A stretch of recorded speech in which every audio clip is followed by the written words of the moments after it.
Welcome to the second lecture on limit and continuity. And today I shall start with one theorem. So this theorem says, so let f be a real valued function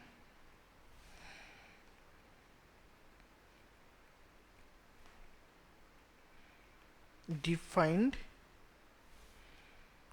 on a open interval, say a comma b, and c belongs to a comma b, then limit x tending to c f of x equal to L if and only if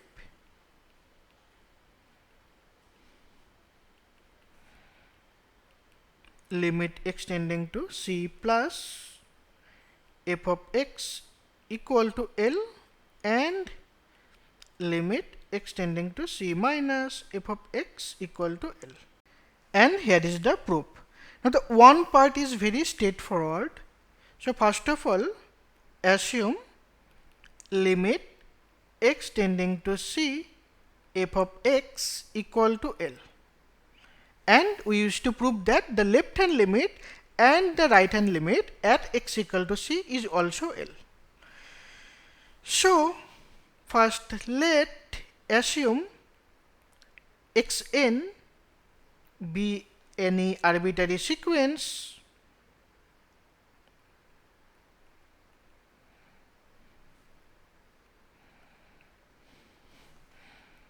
in say a c, okay, and xn converges to c. Now then, since the limit of the function f at x equal to c is L, therefore we know that f of xn converges to L, right? And this will imply limit x tending to c minus f of x equal to L. Now similarly, if we choose any arbitrary sequence in c comma b and xn converges to c, then also by the first part f of xn converges to L, right? Therefore we can write similarly that right hand limit at x equal to c f of x equal to L. Or here we can write this, since limit x tending to c f of x equal to L. Okay, right. Now the converse part. Now the converse part is also simple, but you need to use one result from sequence. So first of all, assume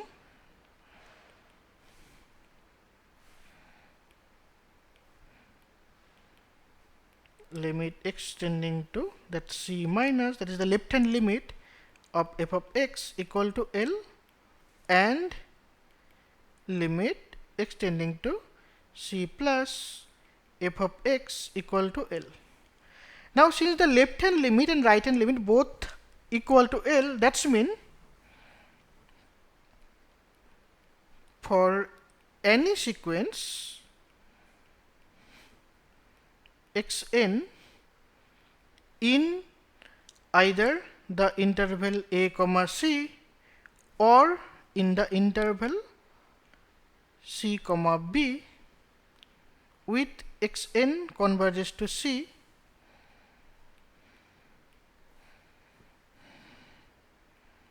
we have f of xn converges to L, right? Now to prove that the limit of the function at x equal to c is L, we have to choose any arbitrary sequence. Now let xn be any arbitrary sequence in AB such that xn not equal to C and xn converges to C. And we have to prove that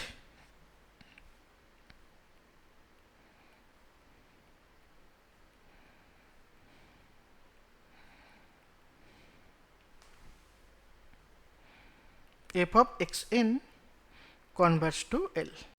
Now we have three cases. So here is the first case.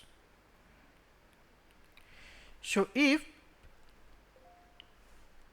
xn is bigger than C for only finite values of n,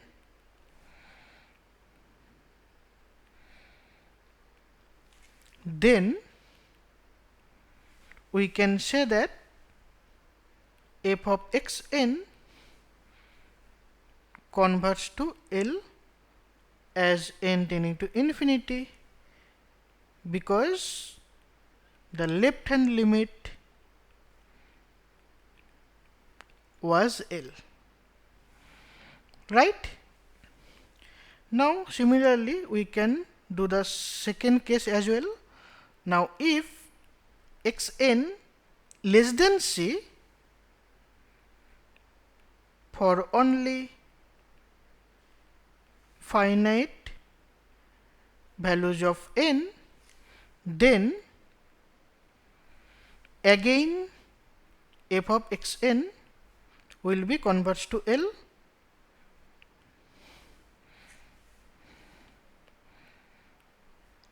because that right hand limit was L. Fine. Now here is the third case.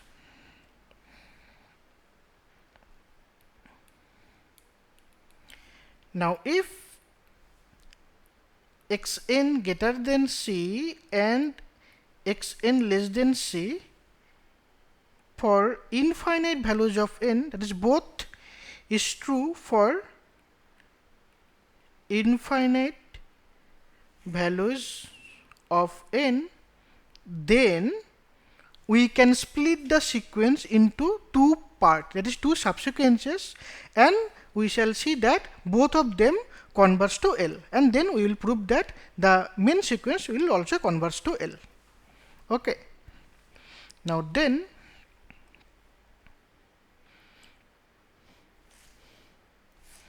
say assume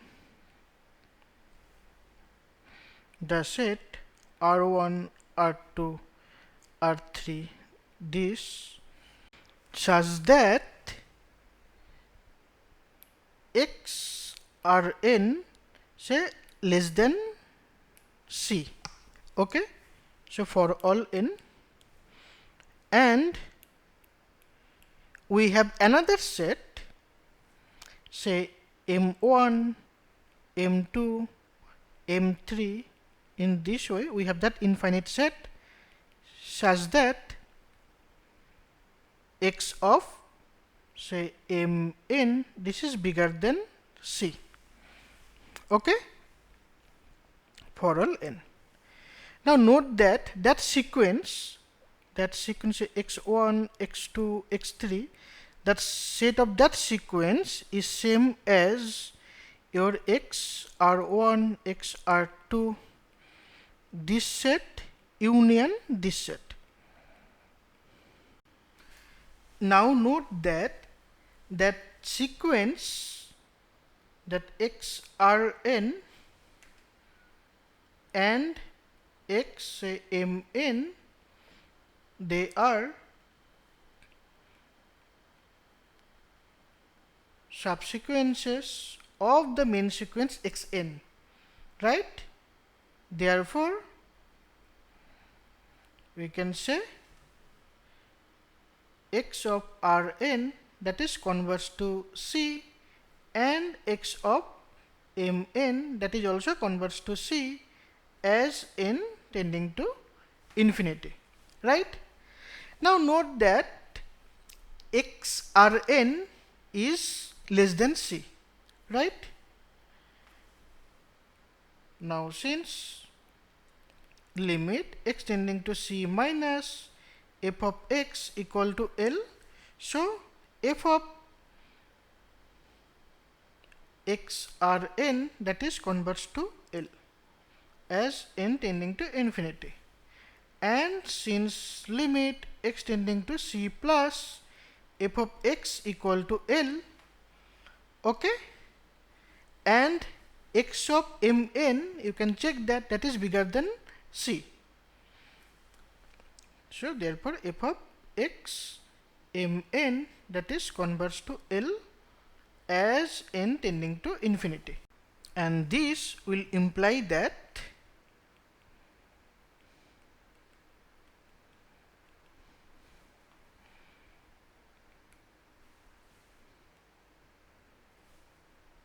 f of xn also converts to L as that n tending to infinity. Okay, so therefore limit x tending to c f of x equal to L. So anyway, you can prove this one by the definition as well. So here I am proving this one. So first of all, we prove this by the using of definition of sequence, that limit of a sequence. So choose arbitrary epsilon bigger than 0. Okay. Now since f of xrn that is converges to L as n tending to infinity, so there exists natural number say n1 such that mod of f of xrn minus L less than epsilon for all n bigger equal to n1. And similarly, since f of x mn converts to L as n tending to infinity, so there exists n2 natural number such that mod of f of x mn minus L that is less than epsilon for all n bigger equal to n2, right? Now if we choose my n equal to maximum over say R n1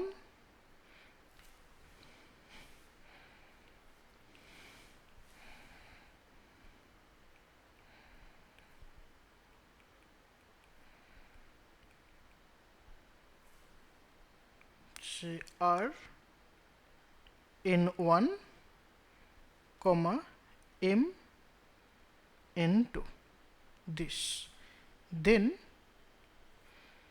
mod of f of x n minus L that will be less than epsilon for all n bigger equal to n. Okay, and epsilon is my arbitrary chosen positive number, right? So therefore f of xn converts to L as n tending to infinity. So we are done.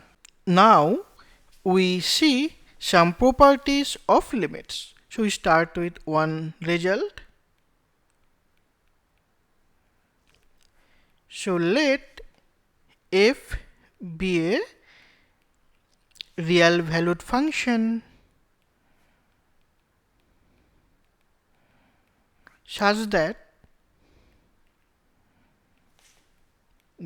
limit x tending to c f of x equal to L, that is the limit of the function f at x equal to c is L, where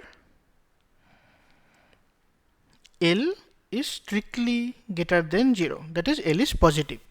Okay, now then we prove that there exists an open interval, say a comma b, containing C such that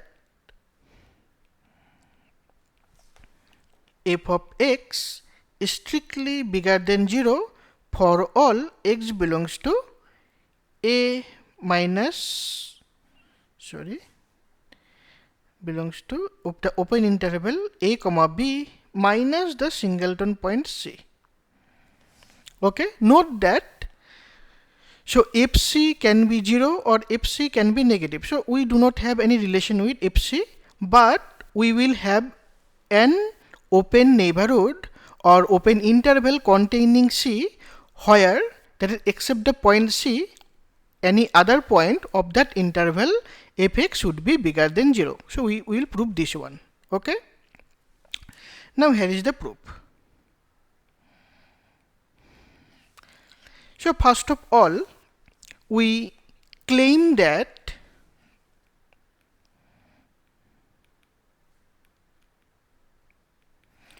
we must have n, so there exists n natural number, so there exists n natural number n such that f of x is strictly bigger than 0 for all x belongs to that c minus 1 by n, comma c plus 1 by n minus c.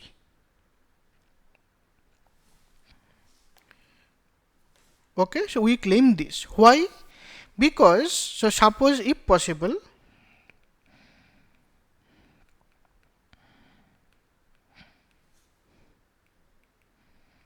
there is no such natural number.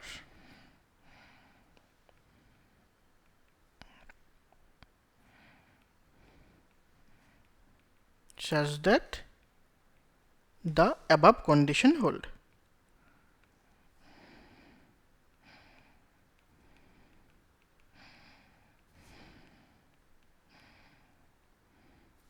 Then what we will have? Then for all n belongs to natural number, right? So there exists xn belongs to this interval, so c minus 1 by n, comma c plus 1 by n minus that c, such that f of xn less than equal to 0, right? So this is the straightforward. So if there is no such n such that fx is bigger than 0 for all this, then for any n, if we take the interval c minus 1 by n, comma c plus 1 by n, and if we remove the point c, then we must have one number, that is one real number, and we call it xn, such that f of xn less than equal to 0. This is just the contrapositive argument of this, right? Now then, you can check that xn is not equal to c, right? And xn converts to c, right? But f of xn, we know the limit exists at x equal to c, right? Therefore, for any sequence xn converges to c, f of xn should be converges to L, right? That's mean f of xn is convergent.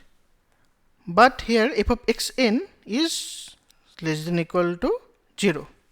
Now since f of xn converges to L,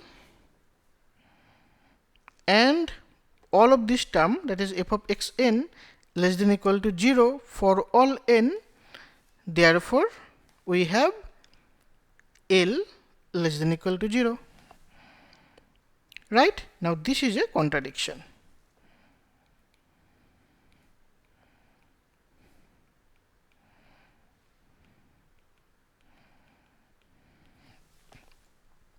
Okay. Now similarly, we can prove that the other argument,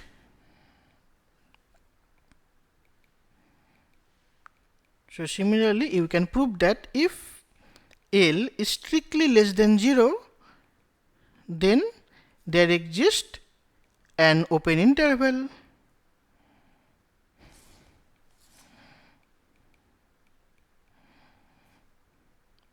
a comma b containing c such that f of x is strictly less than 0 for all x belongs to a b minus singleton point c. In other words, you can also say that if limit of the function at x equal to c is L and L is not equal to 0, then there exists an open interval containing c such that fx is not equal to 0 for all x belongs to a comma b minus the point c. Okay? Now you can ask, so why do we need to remove the point c?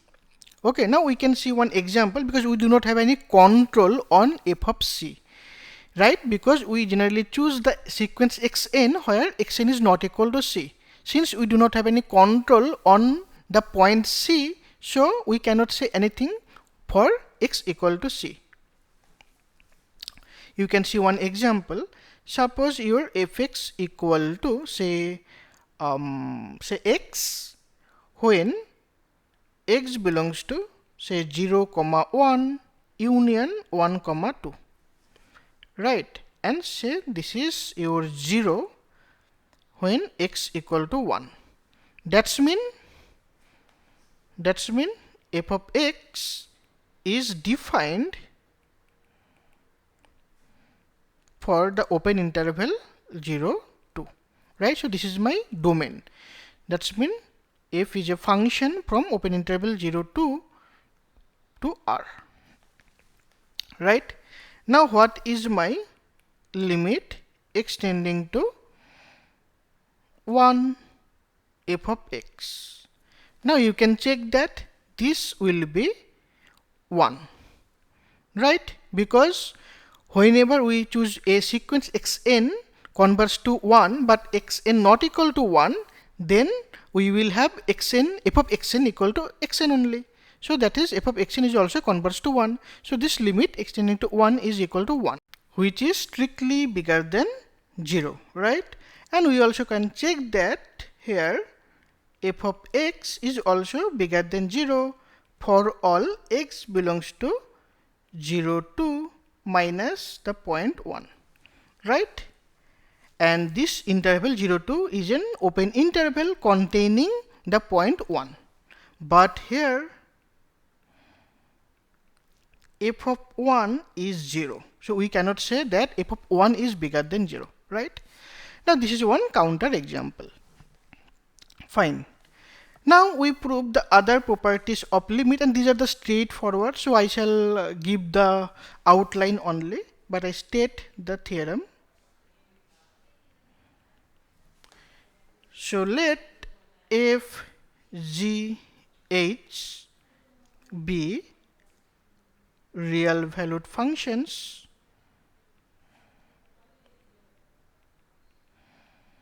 such that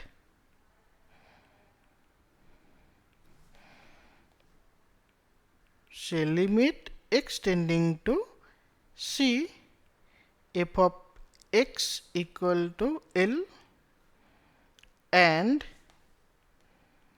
limit extending to c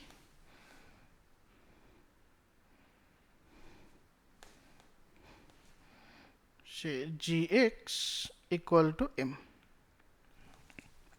Okay, now then we prove that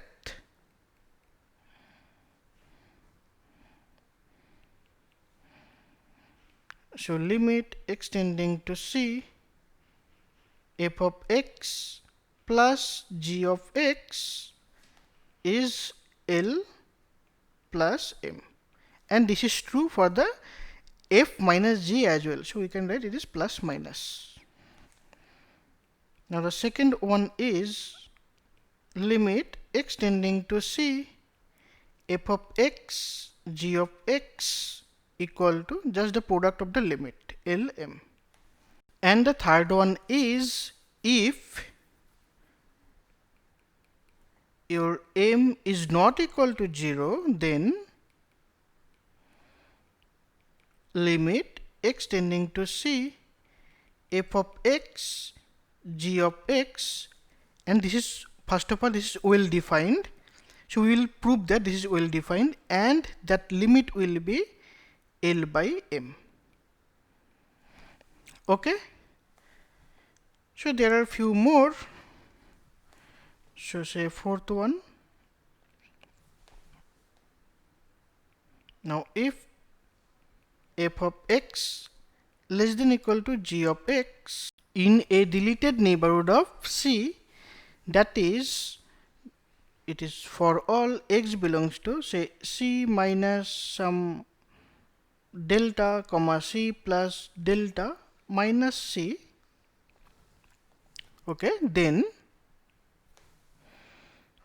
L less than equal to m.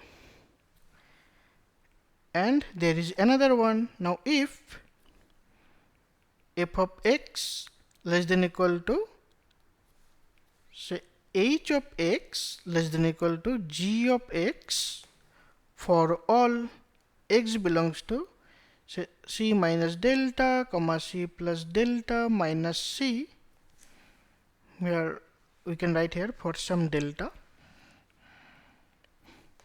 then, and we also assume that, and L equal to m, then limit x tending to C h of x, that limit exists and is equal to L. Okay. Now we shall prove these results. So here is the first one. The first one is very simple. So we need to prove that the limit at x equal to c of the function fx plus gx is L plus m. So what you need to prove? First of all, we need to choose one arbitrary sequence xn such that xn converts to c and xn not equal to c, right? So let xn be a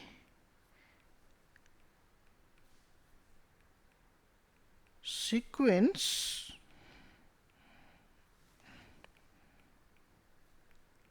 such that xn not equal to c and xn converts to c. Now since f and g has limit at x equal to c is L and m, therefore, or you can write this one,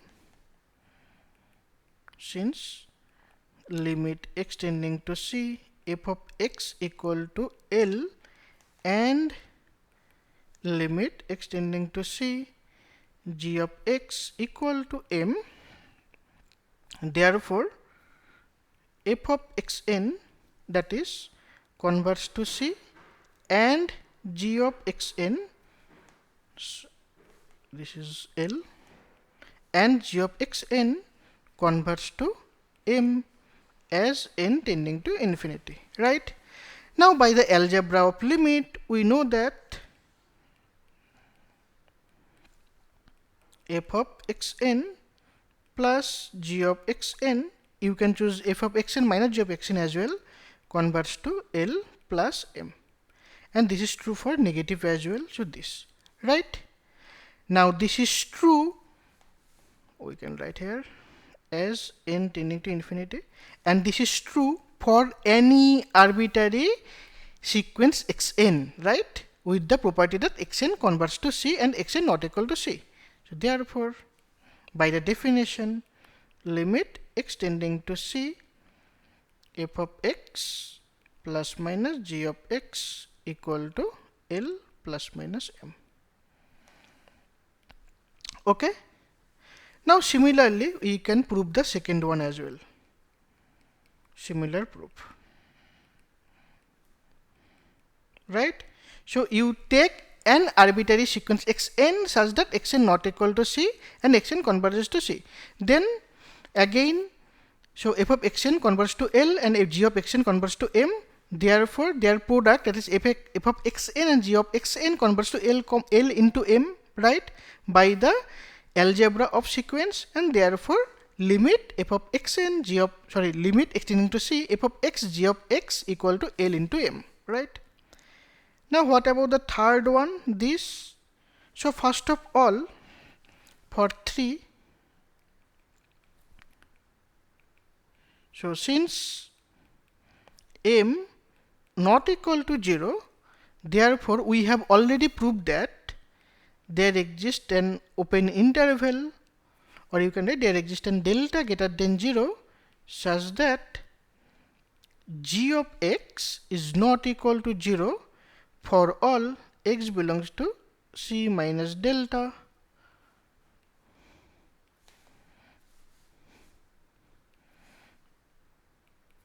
C minus delta comma c plus delta minus the point c. Right? We have proved that. Now therefore, that f of x by g of x is well defined on that interval, that c minus delta, c plus delta minus c, right. Then we can use the algebra of the sequence, so we can prove it. Now let xn be a arbitrary sequence. We can specify here in c minus delta comma c plus delta minus c such that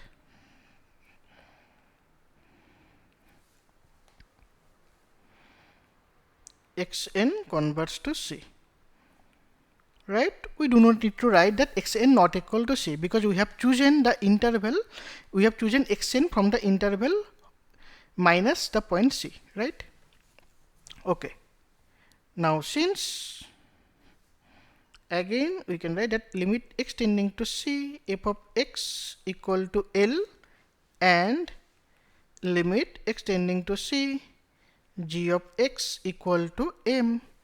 Therefore, f of xn converts to L and g of xn converts to m for all, not for all, here we write as n tending to infinity, right. Now since f of xn by g of xn is also well defined, so by the algebra of the sequence we can say that f of xn by g of xn converts to L by m. Now since this is true for any arbitrary sequence of xn, therefore limit x tending to c f of x by g of x equal to L by m. Okay. Now this is the third one. Now this is the fourth one. Now again similarly, right? So you can choose any arbitrary sequence, right? Now f of xn less than or equal to g of xn, right? And then you can just use the limit property. Now what about fifth one? Now this is also simple.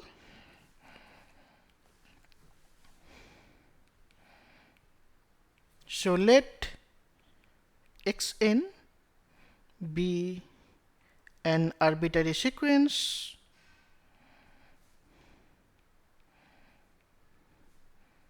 we can write in c minus delta comma c plus delta minus c such that xn converts to c as n tending to infinity, right. Now therefore f of xn converts to L and g of xn converts to m, but we assume that L equal to M, right? Here. Therefore, this is the same limit L as n tending to infinity. Right? Now, we know that f of xn less than equal to h of xn less than equal to g of xn. Now, we use the sandwich theorem for sequence. Now, since f of xn converts to L and also g of xn, this is also converts to L, right? So, by sandwich theorem,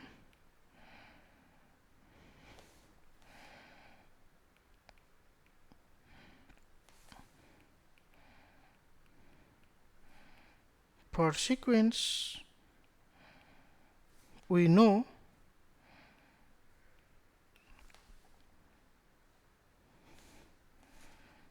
h of xn is also converts to the same limit L as n tending to infinity, right? Now, since h of xn converts to L for any arbitrary sequence xn, we can write that since h of xn converges to L for any arbitrary sequence xn in the domain c minus delta comma c plus delta minus the point c,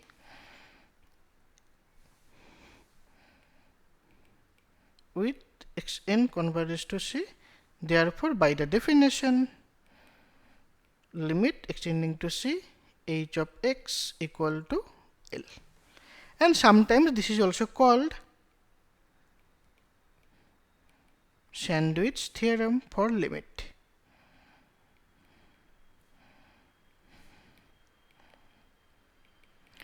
Now we define two more concepts called horizontal asymptote and vertical asymptote for a graph.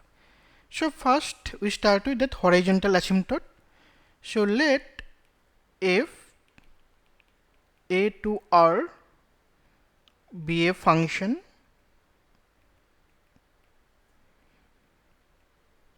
then a horizontal line, say y equal to b.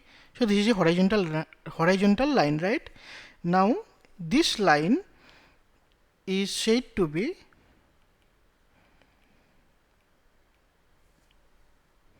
a horizontal asymptote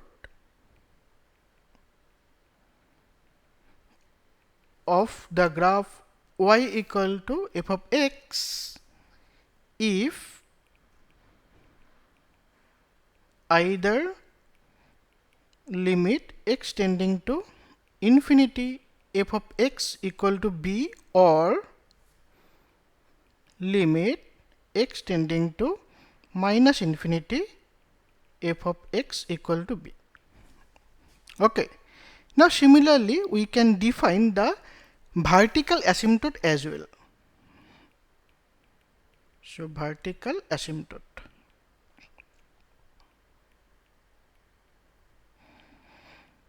Again, so let f a to r be a function, then a vertical line, say x equal to a, is said to be a vertical asymptote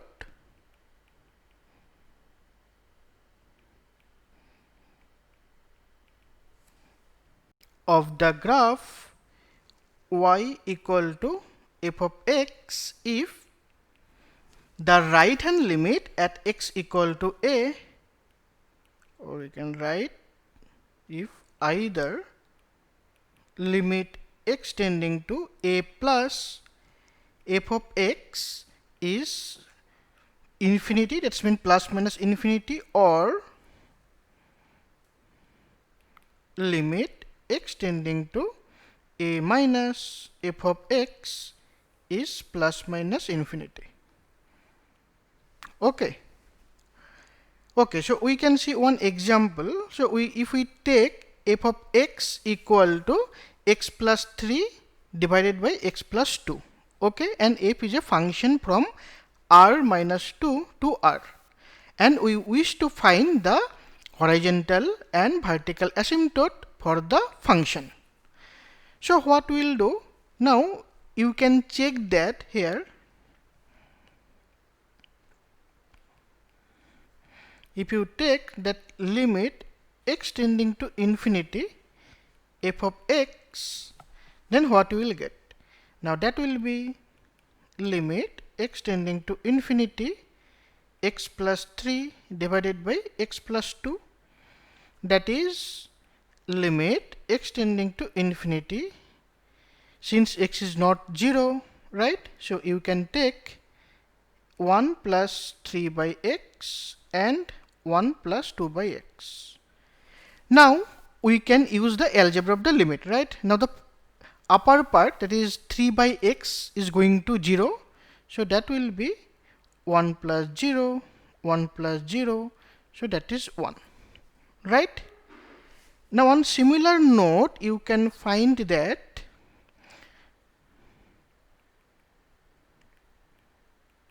if you take limit x tending to minus infinity f of x, still you will get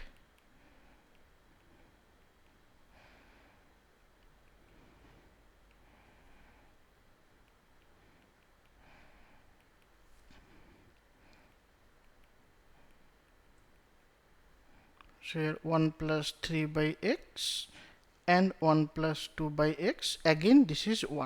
Therefore in either case we get the horizontal line y equal to 1 is a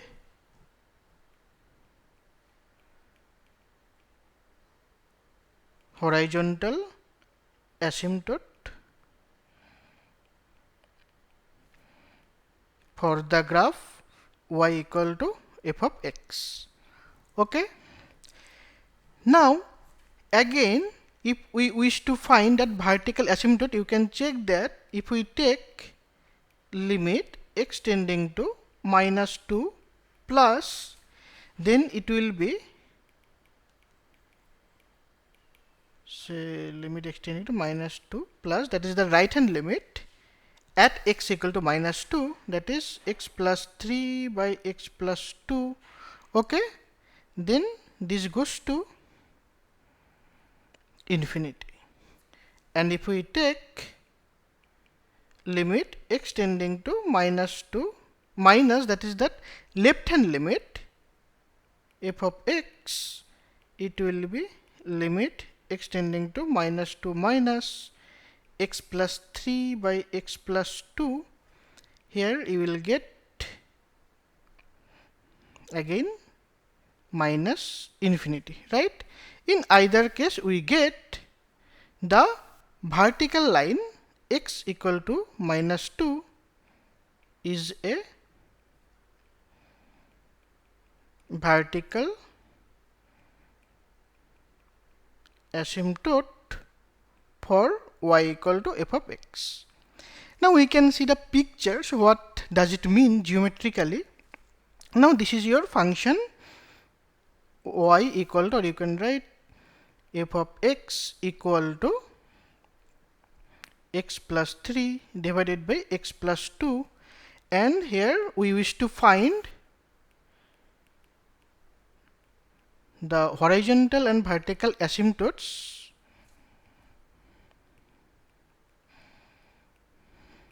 of the graph y equal to x plus 3 divided by x plus 2. Okay, and this red one, this is this graph, that is y equal to x plus 3 divided by x plus 2. Now you can check that when my x tending to infinity, then this graph is going to that parallel to the line this, right? Line this one. And this is the y equal to 1.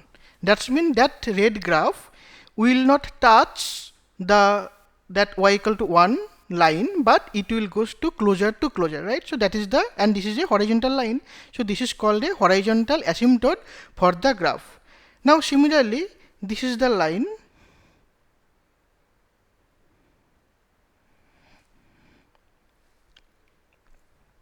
you can write this is the line x equal to -2. Again you check that this graph is when x tending to -2, or you can say -2 plus, right? That is going closer to -2 from the right hand side, then this graph getting closer to the line x equal to -2, but they will not never intersect, right? Now this is called vertical asymptote. So these are all. Now we shall see few examples. So first of all, we wish to find that the limit theta tends to 0 sin theta by theta equal to 1. So we wish to prove this by using the basic definition of sin theta. Okay. So here is the proof. So first we draw one circle of radius r.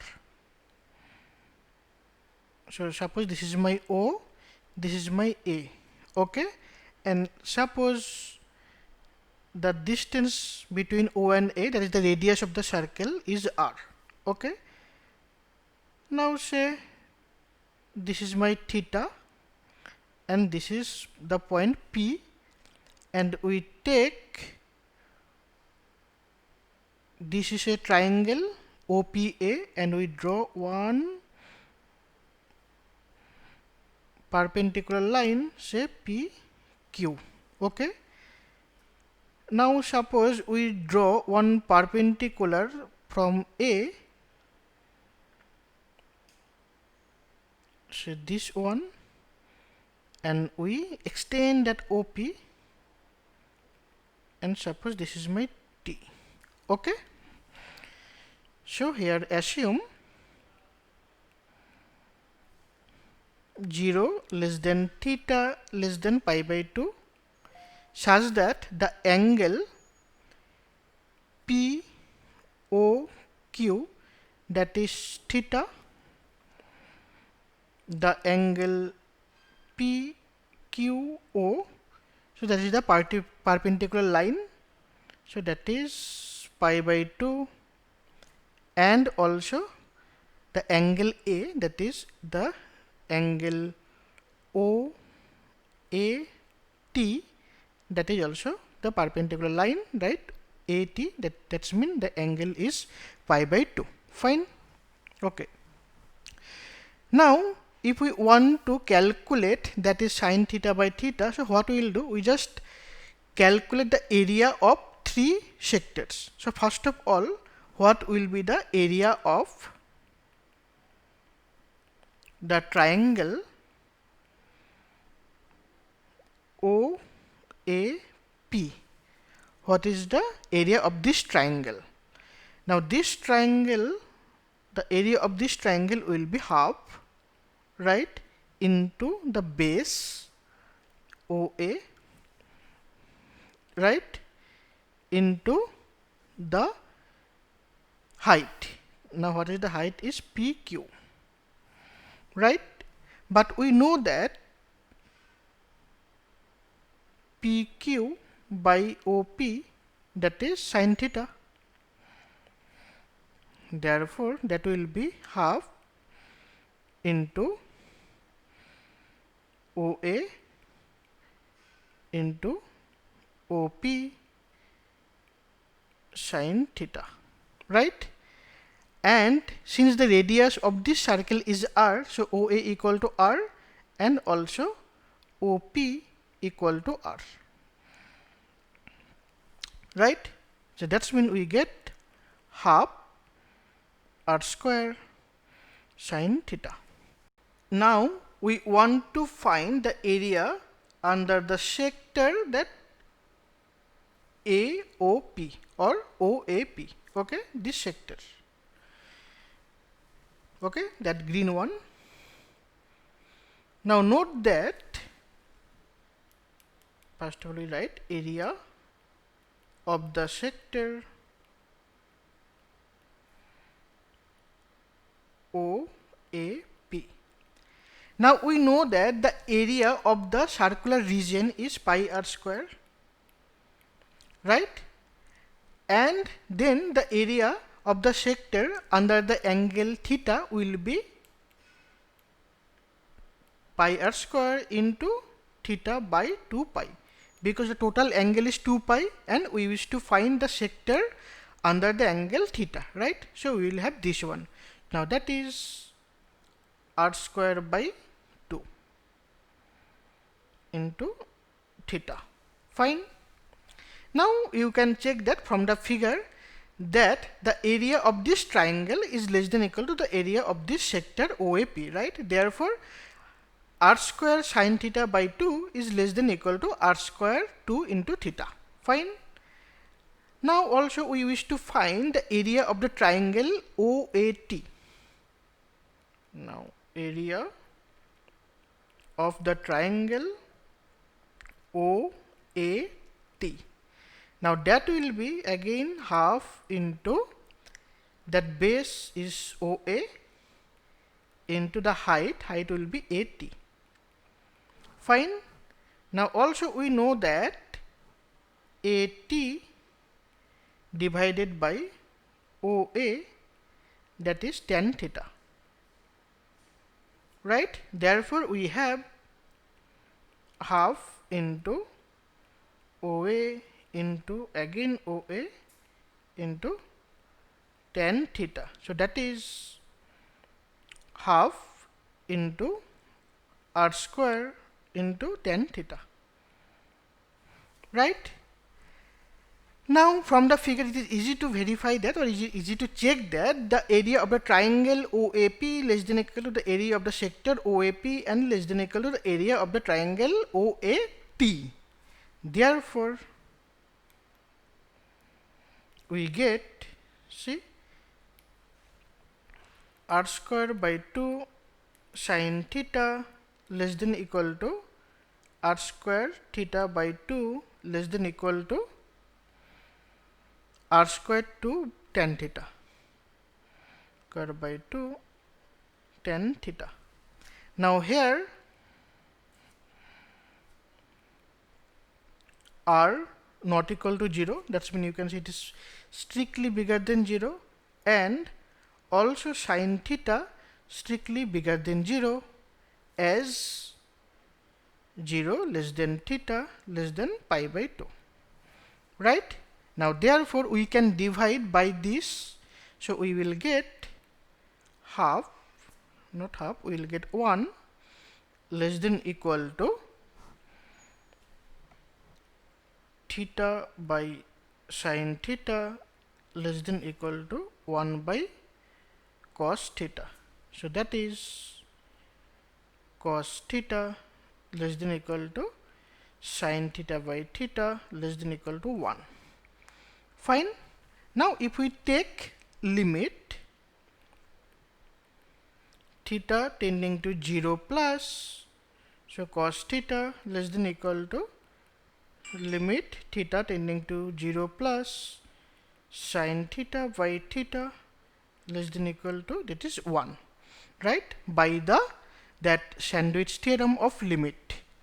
Now you can see that this is 1, right? So therefore limit x tending to 0 plus sin theta by theta, that is 1, that is by the sandwich theorem of limit. We have proved that, right? And here this is, you can write here, this is true for theta belongs to that open interval 0, pi by 2. That's mean we can take the right hand limit at 0. Fine. Now we have this one. Now suppose if we have negative theta, then what you will do? If we have a negative theta, then again you can do the same procedure, right? And you will have a triangle in the lower side. And similarly, you will get when theta tending to 0 minus, then sine theta by theta equal to 1, right? So this is one procedure. And another procedure is, you can easily check that. So let f of theta equal to sine theta by theta. Now then f of minus theta, that will be f of theta. That is, f is a even function. Or you can write that, thus f is an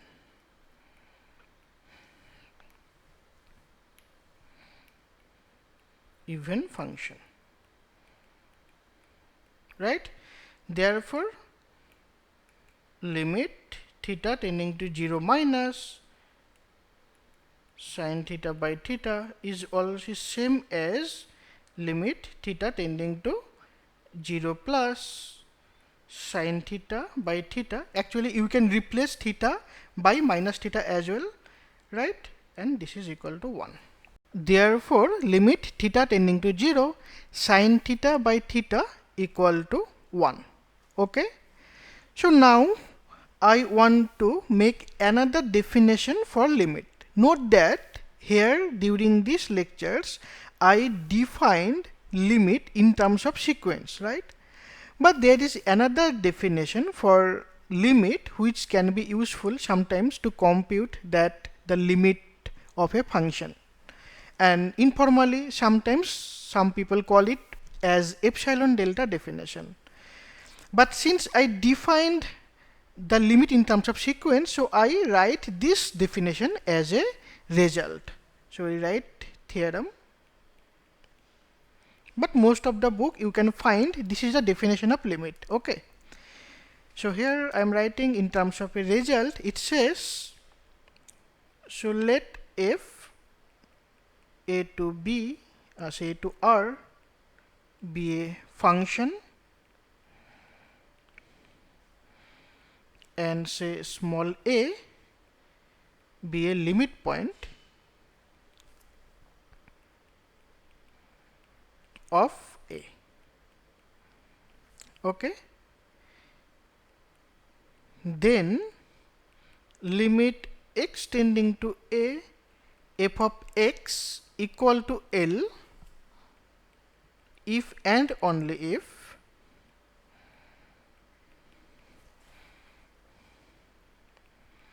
for any epsilon bigger than 0 there exists a delta bigger than 0 such that 0 less than mod of x minus a less than delta imply mod of f of x minus L less than epsilon. Okay. I name this condition by star. Okay.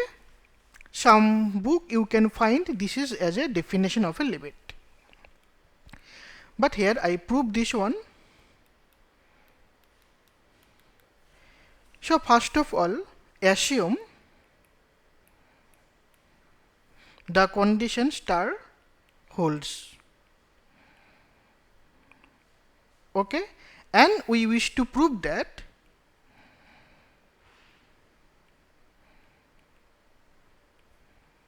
limit x tending to a, f of x equal to L, right? So what is my definition of limit? So first we take xn be a arbitrary sequence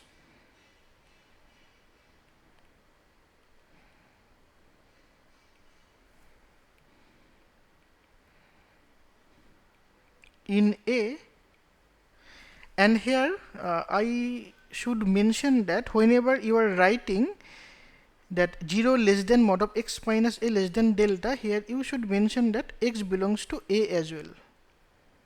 Okay, fine. That's mean we take xn be a arbitrary sequence in A such that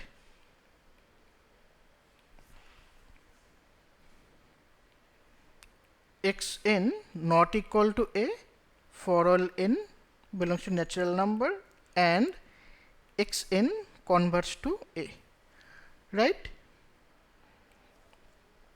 For all or not for all as n tending to infinity, right? Now we have to prove that f of xn converts to L, right? Now first choose arbitrary epsilon bigger than 0. Okay, now by star, since that condition star holds, therefore for this epsilon there exists a delta bigger than 0 such that whenever 0 less than this is delta and x belongs to A, that will imply mod of f of x minus L less than epsilon. Fine. Now since xn converges to A, therefore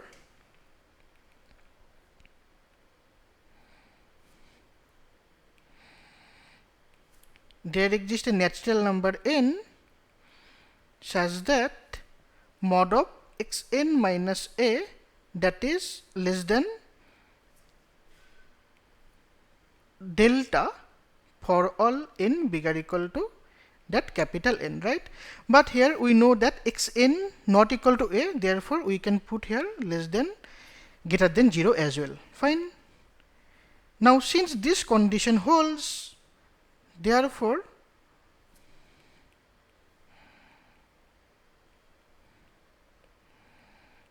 by star we have mod of f of xn minus L, that is less than epsilon. Okay, for all n bigger equal to n, right? Now this will imply f of xn converts to L as n tending to infinity. So that is by our definition, that is by our sequential definition, limit x tending to A, f of x equal to L, since our sequence xn was arbitrary. Fine. Now we will prove the converse part.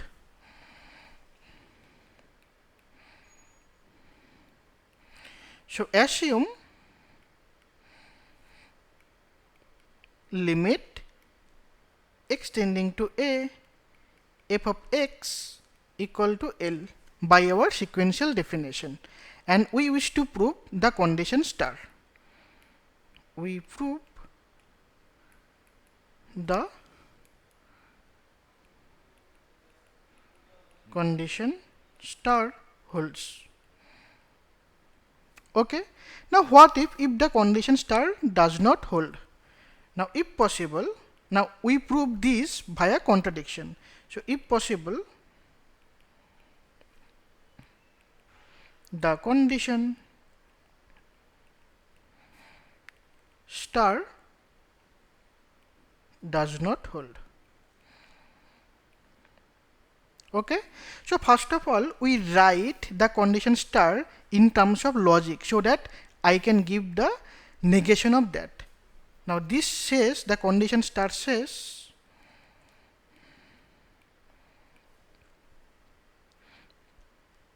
for any epsilon there exists a delta such that for all x belongs to that A minus delta comma A plus delta minus that singleton A, we have mod of f of x minus L, that is less than epsilon. Okay. Now what is the negation of this star?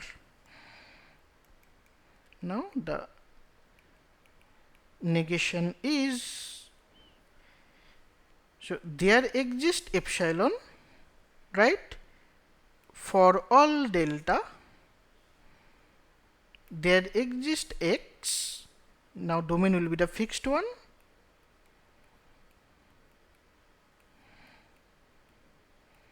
Okay. So we have, so the negation will be we do not have this. That's mean mod of f of x minus L greater equal to epsilon. Actually, it is better to take the domain as an intersection with A. That's mean we can write for all x belongs to A minus delta, comma A plus delta, intersect with the set A minus the point A, this one, and also for this we have the domain this. That is, there exists x belongs to this set. That is, A minus delta to A plus delta intersect A minus the point A, right? Therefore, if the condition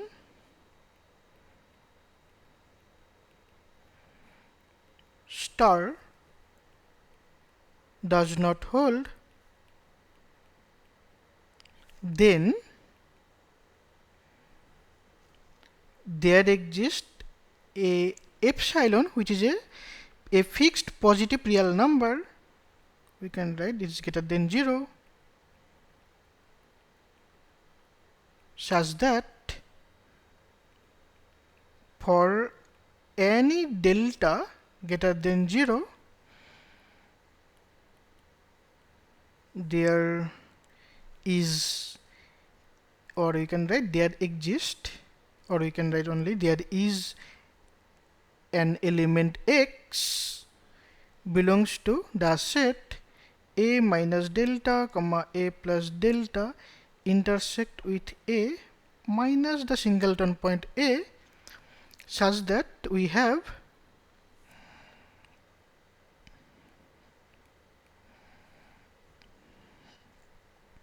mod of f of x minus L greater equal to epsilon, right?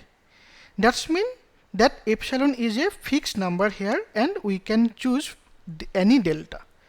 Now let we choose delta equal to 1 by n, right? And for this delta we have an x, so let xn belongs to that A minus 1 by n, comma A plus 1 by n intersect A minus the singleton A be such that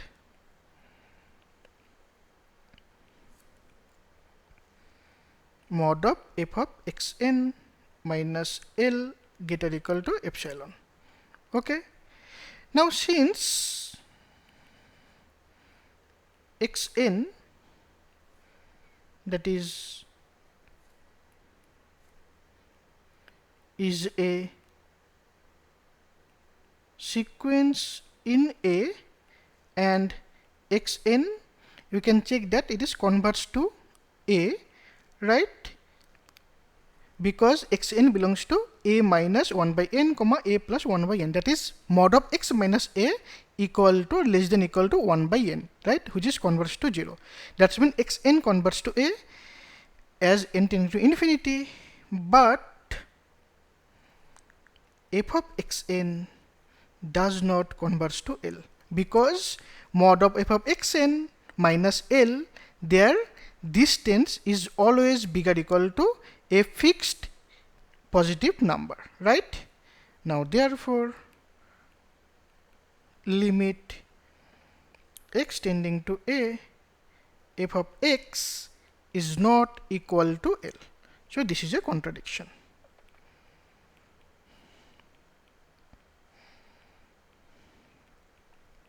So we are done. So therefore we can write here the condition star must hold. So we are done. Now since this is a if and only if condition, so we can use this property star as a definition of limit, and sometimes this definition is very useful to compute the limit of a function. Okay, so I stop here today. See you in the next lecture with continuity.